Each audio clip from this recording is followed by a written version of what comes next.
Magique 900.9, merci pour fidélité. Nous, attention, nous suivre panel Magique, le 7h42 minutes. Robertson n'a pas la première invité nous pour matin, économiste et nous Germain. Oui, on a parlé avec économiste et nous Germain de firme Pro Eco Haïti et avec M. Germain, nous allons évoquer la fin de l'exercice fiscal 2024-2025. Là, nous rentrons dans 2025-2026 là.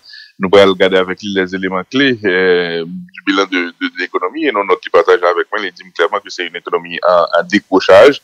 Avec lui, nous allons regarder les principaux faits qui marquent l'exercice là et moi-même très très sensible à une question très simple et faiblesse et trésor public que l'administration centrale gagne pour lui absorber le budget d'investissement. On a regardé chiffres, on a évoqué quelque chose avec et question par elle et faiblesse dans l'exécution budgétaire, on a évoqué là avec lui et on a regardé les indicateurs qui indiquaient que là nous gagnons une catastrophe économique qui consacrée et une panne chronique de croissance. Ce sont des faits qui évoqués par Économie Germain et l'inflation et clairement qui ça a affecté nos quotidiens et nous jamais estimé que li hors contrôle et puis nous regardé avec lui les perspectives et pour l'économie haïtienne après nous regarder bien entendu les échanges extérieurs, la balance commerciale qui essaie de dégrader et nous jamais et bonjour comment est chef là en forme.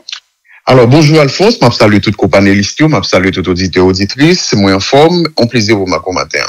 Plaisir la partager. Attendez, n'a fait bien simple en façon pour que le bon caractère pédagogique pendant une dizaine de minutes rentrez avec nous non s'il vous plaît dans les faits saillants de ce rapport et les éléments du bilan et à la clôture de l'année fiscale et pour vous c'est une économie en décochage. Mec de caisse. Oui.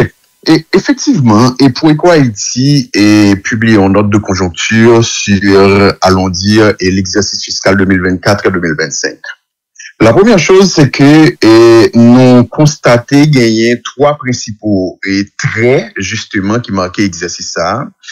Et premièrement, nous constatons une planification budgétaire très erratique, c'est-à-dire que le gouvernement est très instable dans ses choix. Deuxièmement, nous décelons un problème de vision stratégique de développement de la part du gouvernement, effectivement. Et troisièmement, écoutez, ça, c'est un décrochage macroéconomique prononcé que nous soulignons dans le cadre rapport. Maintenant, si on regarde les principaux faits saillants et indiqués dans le cadre de ce rapport, nous divisons en trois domaines, si vous voulez, en trois secteurs. La première chose, c'est la situation des finances publiques. Situation des finances publiques, pas oublier, nous sommes dit que l'orgadé pratiquement, ou bien on dit l'orgadé pratiquement, on rend nous compte que le gouvernement a une planification très erratique, qui est caractérisée par deux éléments qui expliquent ça. Premièrement, c'est que sur l'exercice, on a trois actes budgétaires, qui c'est d'abord, et au 1er octobre 2024, j'en nous dis dans le rapport là, ou bien dans notre là, conformément à 44 l'ELF là, loi 2016 là, le gouvernement publie un moniteur en budget initial. En avril, le gouvernement a procédé à la rectification du budget. Mais il se trouve que 11 semaines seulement avant la fin de l'exercice, le gouvernement a publié un troisième budget que le relais, un budget de modification du budget rectificatif. Nous-mêmes, quand nous regardons ça, nous dit que, et comme lecture de Pour Eco Haïti, triple budgétisation, ça nous constaté pour nous-mêmes, li refléter une situation d'instabilité des priorités publiques, c'est-à-dire que le gouvernement est instable dans la priorité. Et deuxièmement, évidemment, son situation qui est susceptible pour que li saper la crédibilité de la planification budgétaire. Nous pas même besoin d'ajouter que son signal très négatif aux agents économiques, d'autant plus que dans le contexte côté que c'est le gouvernement seul qui décide pratiquement de l'élaboration de son budget sans le Parlement. C'est-à-dire même le Parlement n'est pas là, même en l'absence de Parlement, le gouvernement est très instable. Ça, évidemment, et on va comprendre que c'est un problème fondamental. Mais deuxième point en matière de finances publiques que nous soulignons dans le rapport très rapidement, c'est que, effectivement, et le gouvernement lui montrer que les ont incapacité pour atteindre l'ensemble de prévisions été fixées, à commencer, si vous voulez, par les prévisions de ressources. Le gouvernement, même Jacques Dépense, il était prévu pratiquement mobiliser 323,4 milliards de gouttes au cours de l'exercice là.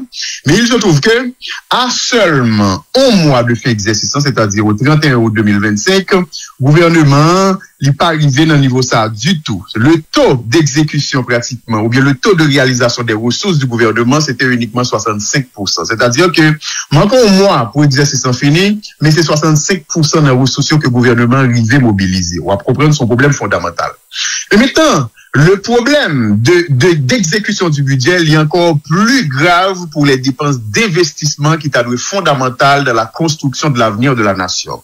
Eh bien, le gouvernement prévoit pratiquement ça, où les dépenses pour programme et projet a dépensé environ 114 milliards de gouttes. Il se trouve que, au mois, avant fait exercice là, le gouvernement seulement mobilisé environ 25% de cette prévision. C'est-à-dire que, pour dépenses investissement au gouvernement, pratiquement sous point là pour le passer très à côté de ça. C'est-à-dire, il n'y a pas qu'à consommer. Mais pire, il n'y a pas qu'à consommer, c'est pas parce que tout simplement pas bon budget, non. Bon solde budgétaire positif. C'est-à-dire qu'il reste l'argent qui était au 31 août, mais il se trouve tout simplement que le gouvernement ne peut pas arriver à exécuter pratiquement, et si vous voulez, cette dépense en matière d'investissement public. Ça nous comprenne pour Eco-Haïti, c'est peut-être parce que le gouvernement prévoit faire des projets d'investissement dans le département de l'Ouest, mais comme l'Ouest est bloqué, le gouvernement tout simplement est en mode pause. Évidemment, il y a des efforts qui sont faits dans le Nord, mais nous-mêmes, pour Eco-Haïti, nous dit que il fallait une accélération des efforts dans le Nord et dans le Sud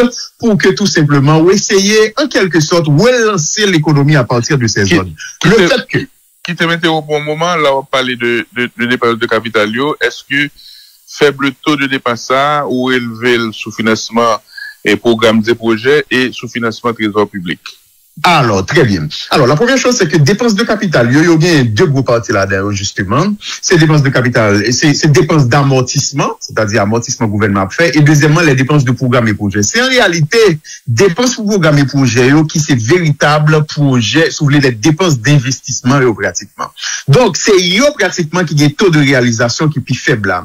Maintenant, côté le sorti, malheureusement, tout détail pas bail dans le document du gouvernement, mais il se trouve que si on regarde les derniers budgets, modifié. On prend nous compte que le gouvernement toujours attend la même quantité de fonds cap financés par l'extérieur. Donc, sous base ça, on cap comprendre que c'est pas parce que apparemment, je dis apparemment, les ressources externes ne sont pas au rendez-vous forcément, c'est tout simplement parce que le gouvernement les trouvait dans des difficultés pour exécuter les investissements qui ont été prévus. Et m't'a dit tout à l'heure, c'est peut-être parce que, écoutez, les prévisions ont été établies sur le département de l'Ouest, qui en général consommait environ 80% budget. Donc, si le gouvernement pas aller dans le Grand Sud, il parle dans le Grand Nord, et il était en mode spectateur parce que tout simplement, il va pas dépenser dans l'Ouest, eh bien, nous-mêmes, dans Eco-Haïti, nous dit que son problème fondamental de vision stratégique de développement, parce que le gouvernement doit comprendre que, écoutez, il faut développer ces régions, et ça, eux, est capable de permettre une dynamique économique, et deuxièmement,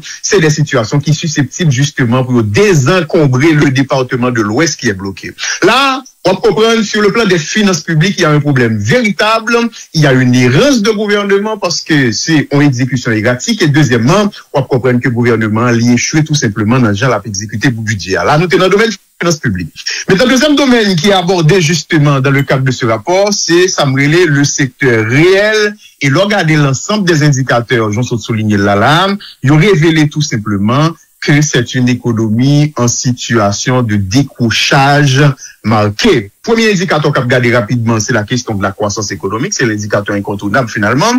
Et pas besoin même rappeler que là, nous allons connaître pratiquement 7 années consécutives de croissance économique, puisque le gouvernement, même dans lettre de cadrage budget 2025-2026, le gouvernement a atteint une croissance de moins 3,1%, c'est-à-dire une décroissance pratiquement marquée. Et là, m'a juste dit que 7e année consécutive de croissance économique, c'est pratiquement sous cette dernière année, dans le monde entier, seul pays du monde entier qui connaît sous la série FMI, 7 années consécutives de croissance négative. Seul pays. Pas que l'autre encore sous les séries du Fonds monétaire international pratiquement. Donc, et là, il y a absolument aucun doute puisque données IHSI ont déjà commencé à montrer que nous perdu premier trimestre, nous perdu deuxième trimestre, troisième trimestre sans doute, et le gouvernement tout clôturé dit que nous avons perdu pratiquement toute année. Donc, il n'y a pas de croissance, il n'y a pas de création de richesse, premier indicateur. Deuxième indicateur, oui, on a souligné que l'inflation est hors de contrôle.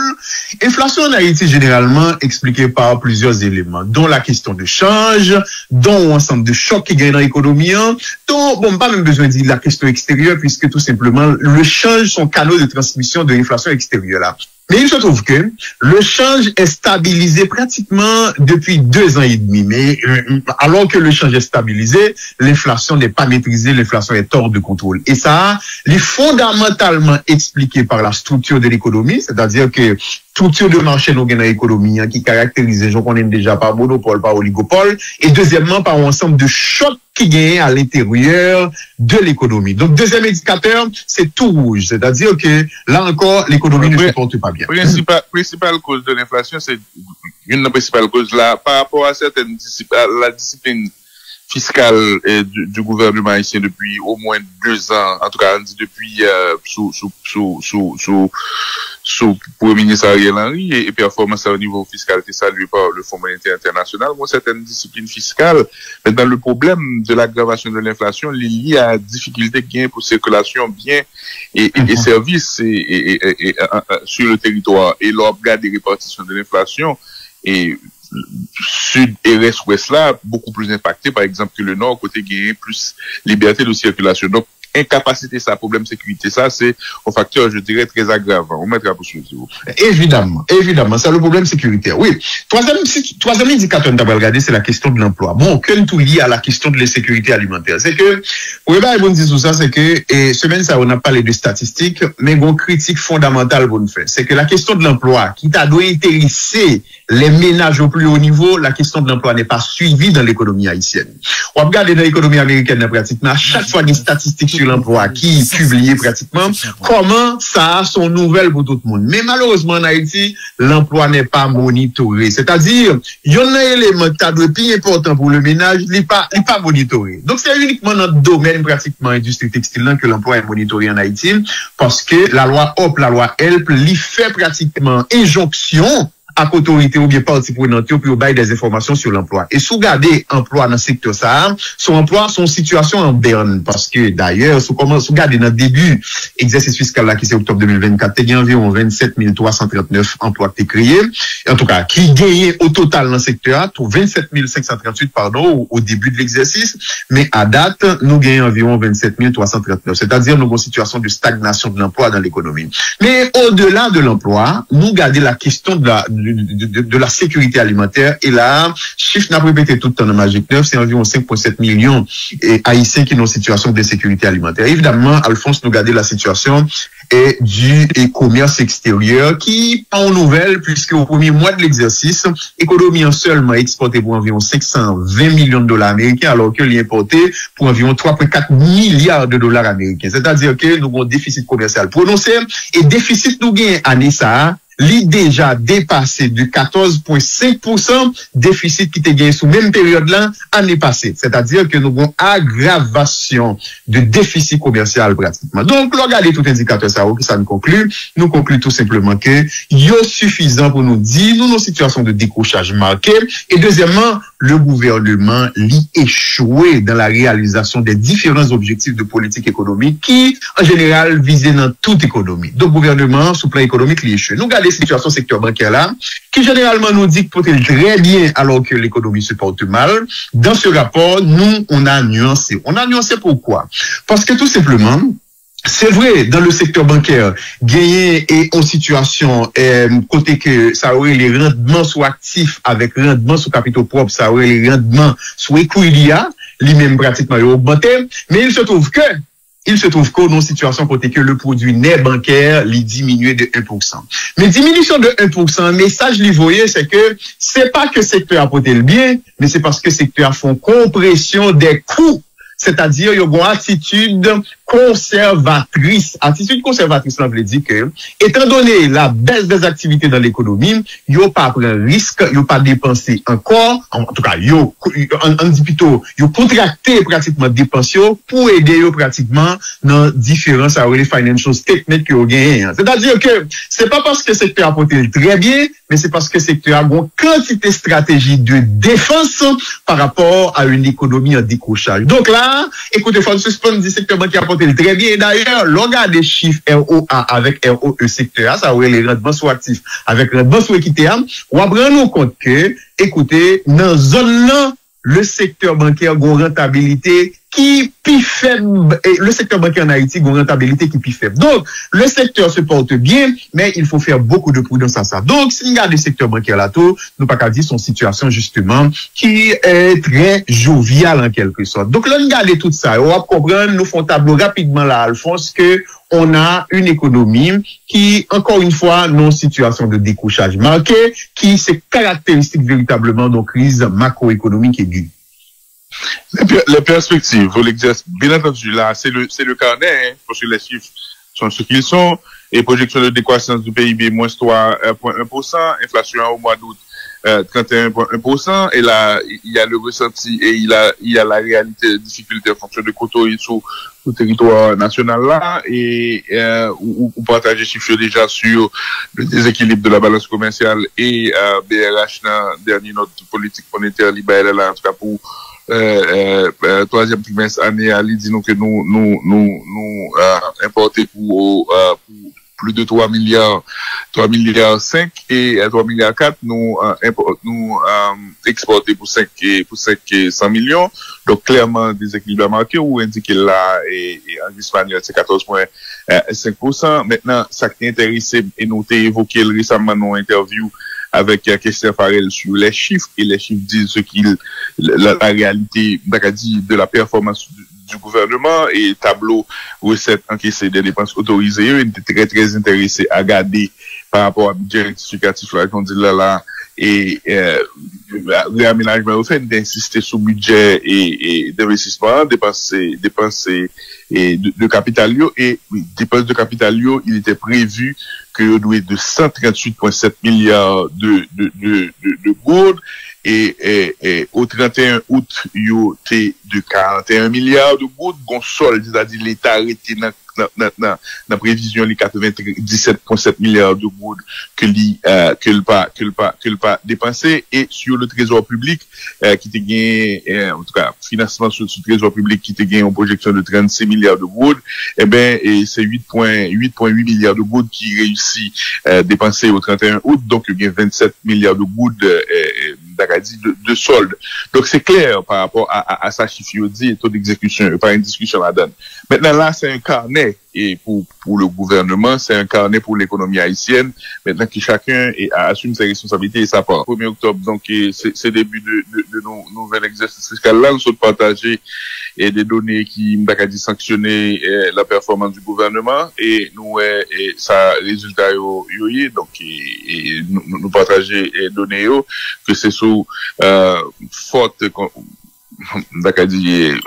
contraction de l'économie, même pas parler de récession là encore, c'est mal, c'est destruction de richesse pendant nous pas créer, c'est l'inflation, c'est le change, c'est le taux d'exécution très faible du budget et d'investissement, et c'est aussi une certaine performance au niveau de dépenses du budget de fonctionnement, et ce qui manque aujourd'hui dans ton rapport, et j'espère que travail ça peut-être bien pour faire et pour PIA, pour bien pour faire ce qui manque, et aujourd'hui c'est, au-delà des grands chiffres, c'est aller dans le détail, et de l'exécution budgétaire, et travail ça, c'est le travail de la Cour supérieure des comptes et du contentieux administratif, c'est le travail de l'inspection générale des finances pour nous connaître comment le budget a été exécuté, parce que là, nous avons une situation, pas de loi de règlement, pas de parlement, nous avons un gouvernement là qui pour le rendre compte mais vraiment absolument personne.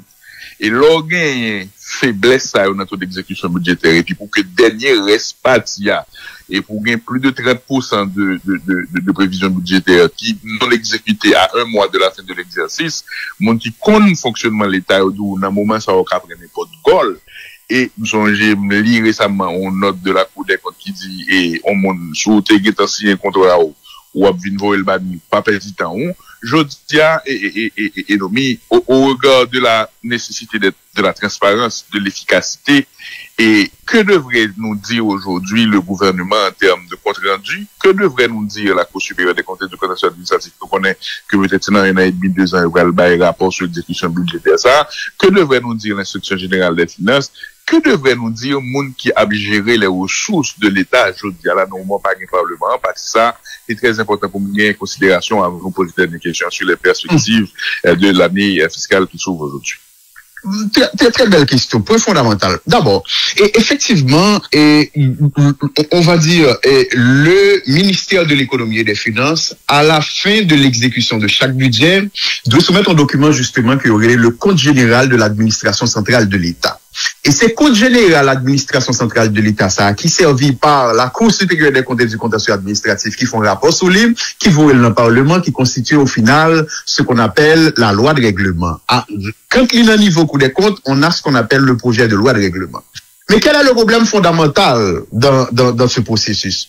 Le problème fondamental, c'est que, vous avez le ministère de l'économie et des finances qui, en général, soumettre rapport ça que les comptes généraux de l'administration centrale de l'État, lui-même après 1 an d'exécution. Alors que, en matière de statistiques, le momentum est important. Ou on dit là très bien, donc après n'importe goal, lorsque tout simplement les données sont communiquées 1 an après. Donc, premier problème, non, c'est que les données sont communiquées 1 an après. Mais il y a plusieurs autres problèmes.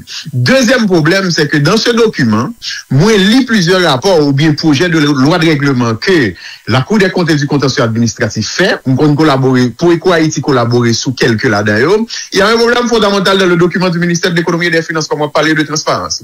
C'est que, ou gagner des dépenses et des recettes l'État qui pas entrer là-dedans. Nous allons un exemple extrêmement simple. Je dis à FNE, pratiquement, sont institutions qui, sur le feu des projecteurs. Est-ce qu'on connaît pratiquement, sous dernière année ou là, ni les dépenses, ni les ressources qui sont mobilisées par le FNE, par un compte général, soit l'administration centrale de l'État? Est-ce qu'on connaît avant ça? Donc, l'argent qu'on mobilise à travers les appels, par exemple, par un rapport ça, pratiquement. Donc, le rapport qui devait être global, lui révélait que son rapport qui partiel parce que bon ensemble de transactions qu'a fait dans l'État, qui pas dans le compte général ça. C'est son premier problème fondamental en deux documents. En deux documents, il y a l'autre problème encore qui nuit à la transparence pratiquement. C'est que, ou gagner, sont à carrer les comptes de gestion.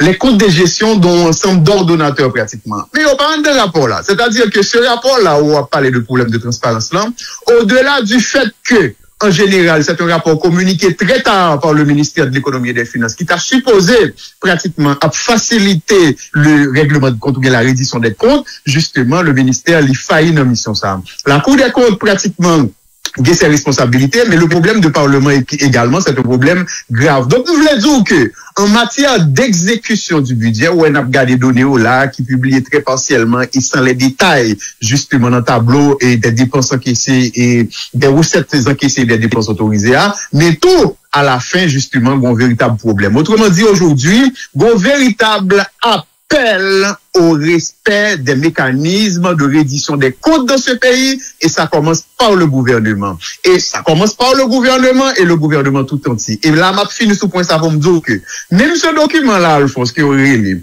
document et le compte général de l'administration centrale de l'État, est-ce qu'on est la loi dit, faut qu'il signe en conseil des ministres par tous les ministres? Est-ce qu'on est, il n'y a pas jamais signé? C'est le directeur, oui, du ministère de l'économie et des finances qui signe. Autrement dit, nous-mêmes qui dépensons les ressources publiques, nous pratiquement pas redevables puisque nous pas assumer la responsabilité de signer le document, contrairement à ça, la loi, l'ELF, la loi sur l'élaboration et l'exécution des lois de finances, pratiquement les prévoit. Donc, il y a un ensemble de problèmes en matière de reddition des comptes dans ce pays et ce sont des problèmes effectivement qu'il faut aborder. Il faut problème à aborder et à la fin de l'exercice, au début de l'exercice là, et t'attends des et la Cour des comptes qui a fait vraiment presque a fait beg tant plus souple et voyer rapport inventaire yo. Maintenant ça au-delà de faire papier yo et qui moun kal vérifier sur place et sur pièce et la réalité du patrimoine de l'État l'on a regardé volume et qui mobilisé volume là mobilisé pour immobilisation bien et services parce que ça nous choisi pas garder yo qui moun jodi à la qui a dit moi à la fin de l'exercice et où sont les autres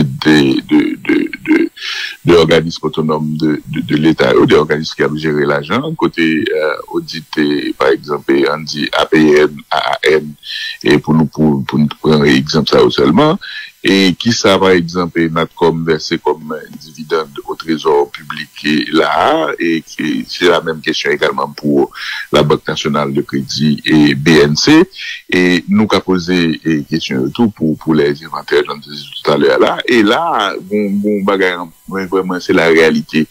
Et chaque exercice fiscal, la loi mandé pour qu'il y ait un plan provisionnel de passation de marché qui est soumis par le Conseil national et Commission nationale de passation de marché public CNMP pour que le marché au public est le plus que possible pour que il y ait un appel d'offres concurrence qui fait par rapport à mon cap vidéo pour que c'est pas des firmes petits amis qui jouent un contrat. Et question ça, c'est des questions qui a une série de rapports de marché passé ou regardé et sous site CNMPA notamment pour manger pour etc. ou regarder des firmes dans certains cas c'est première fois qu'on entend des noms ou pas habitué avec eux et regarder c'est des contrats et dit importants et que c'est un ensemble de questions aujourd'hui que pays a pas posé. Et puis, on passe au prochain budget, et puis, va la galère, et non, mais jamais. Et jusqu'il a continué comme ça, avec pratique de gouvernance, nous avons 7 années de forte contraction économique, nous avons 50% de la population qui, nous avons dit, en insécurité alimentaire, 5,5% monde, 1 million de petits monde dans 5,7% qui est dans une situation critique d'après les derniers rapports moins liés dans notre de politique monétaire BRH là. Nous, on paye comme Zimbabwe qui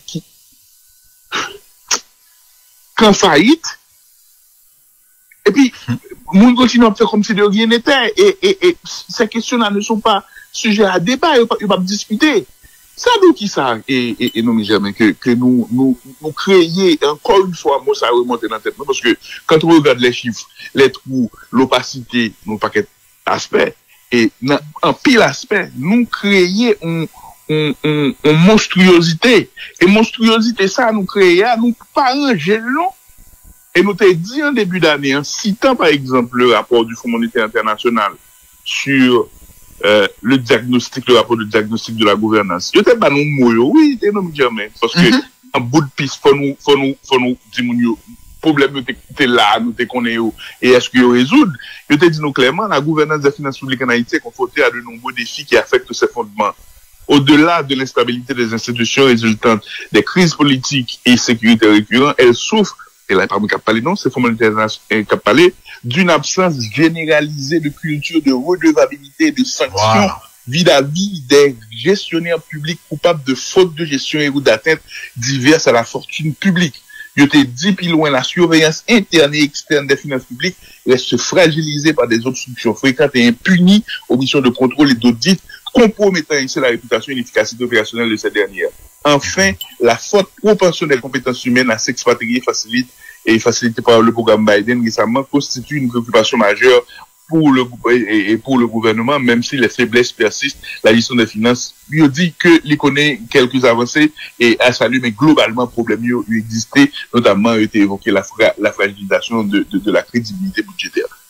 Et non, mais côté débat, en fait, là, question ça, moun k'ap fait cinéma, k'ap fait belle photo, montrer mieux bon table. Mais qu'on pas quelque question de poser là. Vina réponse non pour peuple là. Pour qui ça m'a Alors, la première chose, c'est que tout ce qu'on se dit là, et ça, nous soulignons dans le rapport en matière de gouvernance et des finances publiques, et ajouter au rapport de diagnostic du Fonds monétaire international qui est publié l'année dernière, justement, il arrivé pour moi-même, en janvier de cette année, pardon. Il arrivé pour moi-même avec, et en conclusion extrêmement simple. C'est que, une gouvernance des finances publiques qui est caractérisée par la corruption. D'ailleurs, c'est ça rapport au Fonds monétaire international a fait. D'ailleurs, c'est sous corruption, les justement Axel. Et deuxièmement, caractérisé par une inefficacité.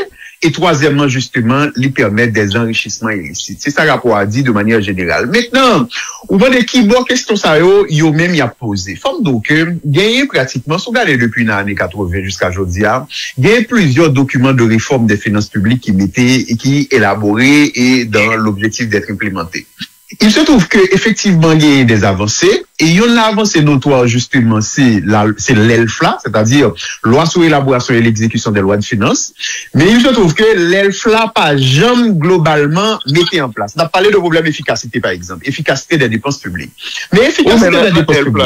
Pardonnez-moi. Et c'est gagné dans le premier décret une espèce de possibilité d'avoir une certaine interaction avec la Cour supérieure des comptes et du contentieux administratif, de gagner un regard et critique des conseils des cabas, mais de plus en plus, on décret récent qui pratiquement est relégué consultation ça en bagaille qui pas nécessairement à prendre en compte. Donc, gagner de petits avancées que t'es faites et non pas prêter attention à une série de régressions qui a fait en termes d'implication de différents acteurs pour que les contre-pouvoirs plus entité qui est impliquée, pour que les transparence dans l'opération, que c'est dans l'élaboration, que c'est dans l'exécution et en termes d'exécution.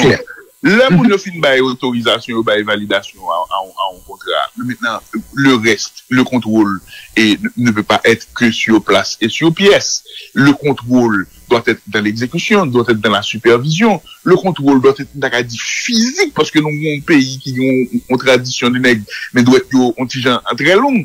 Ce sont les faiblesses qui listent action action globale, totale, non pas et ça fait moi interpeller, aujourd'hui, m'a interpellé le pays, dans la première année exercice fiscal là, c'est parce que pendant nous gagnons cette organisation là, cette monstruosité là de la gouvernance publique, nous continuons comme pays qui a pas pauvri, 7 ans de décroissance économique, vous dit là, son record, il va gagner dans la mémoire des pays qui ont ça là, moitié population dans grand goût, 1 million de personnes dans situation critique, zone métropolitaine contrôlée en grande partie par des bandits, décapitalisation, et aujourd'hui, si tu poses la problématique de monde, par exemple, qui gagne des frais financiers, des dettes que gagne la banque, pour payer, et qui te gagne, par exemple, des collatérales, c'est ton bout de terre, maman, te quitté pour c'est ton vieux qui quitté dans le loyer, je dis à la l'aile crase, l'aile boulet, c'est des actifs qui perdent du valeur. Donc, nous avons une monstruosité devant nous là. C'est soit nous refusons de garder, ou bien comme si nous comme l'histoire immense, nous baillons vague.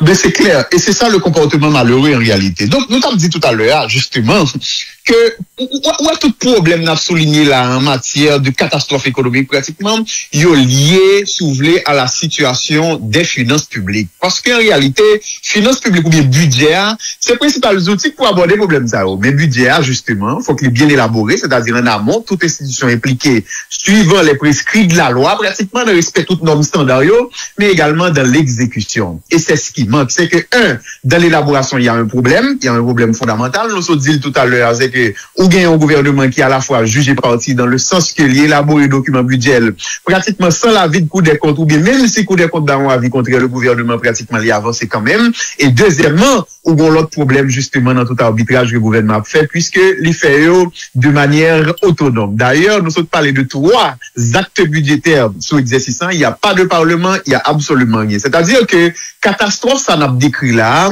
il commençait dès l'implémentation, passer dans l'exécution, et finalement, il n'y a pas de redevabilité, puisque tout simplement, ou gagnez, m'abdou tout à l'heure, des retards, des lacunes dans les rapports qui sont acheminés, et également, et ou gagnez rapport ça, qui pas suivre circuit normal, il doit suivre là. Donc, autrement dit, catastrophe nous gagnons, en réalité, il est très facile pour garder un ensemble de causes, notamment des causes qu'il y a là, finances publiques ou bien la gestion des finances publiques. En dépit de toute tentative de réforme, je dis encore, nous nos situations côté que finances publiques là pas efficace, nous sommes dit tout à l'heure, les caractérisés par la corruption et les permettre enrichissement de groupes de monde bien déterminés dans la société à bénéficier de marchés publics soulevé et en dehors même de respect de normes qui établit, qui doit mettre en place justement, ou bien qui doit veiller par CNMP ou bien la Cour supérieure des comptes et du contentieux administratif. Merci, Edomi. Bon, perspective, bon, c'est ça, il y a, parce qu'il y a des paramètres, donc, à faire production, mais il y a des paramètres non pas maîtrisés. la bonne nouvelle sous force de suppression des gangs, forcément qui va rentrer dans l'analyse, dans l'hypothèse de modélisation, aussi nous arrivé dans une phase de stabilisation en termes de sécurité, ce que cela peut avoir comme retombée économique. Mais pour le moment, à nous continuer à suivre. Maintenant, bon paquet d'autres questions qu'à continuer à poser sur l'ensemble des concessions de l'État octroyées à des tiers, dans différents domaines, que c'est dans Tanguy, que c'est dans le port, que c'est dans l'aéroport, que c'est dans la télécommunication, qui ça contrarié, qui ça et concession vin mettre bagarre à terre pour mon qui ça ressources publiques comment qui ça nous bail comme redevance, qui ça dividende exercice ça il y a pas long paquet français mais bagarre ça qui fondamental pour pays bon bref dans aucun débat et c'est dommage et nous merci en pile pour tout ça accordé nous t'es pour numéro à 15 nous numéro à 19 merci en pile pour 4 minutes ça et ou accorder nous en plus qu'aimer la passion bonne journée à bientôt. Merci Alphonse, merci tout auditeur et auditrice. Merci, à bientôt. À bientôt. C'était économiste et Nomi Germain de Poéco. On a parlé des finances publiques et de rapport ça, il fait et noter estimé le nécessaire pour nous à ajouter dans la conversation. Car les genoux comprennent. Et quelque temps, magique après exercice ça, nous sommes fait bref beaucoup de bons amis dans bagage ça, mais regardez la réalité. Li pas qu'à continuer comme ça. Li pas qu'à continuer comme ça. C'est monstruosité ça a continuer nous pas jamais cette corrélation qui bal sale bal là li ba nous sale ba nous là nous pas qu'à sortir là nous sommes nous tant que monde qui fermé n'a vivre tant que rat nous pas qu'à flâner nous pas qu'à champ de masse nous pas qu'à boire crème nous pas qu'à vivre mais garder corrélation yo faut garder corrélation yo et faut garder gestion finance publique là sur le long terme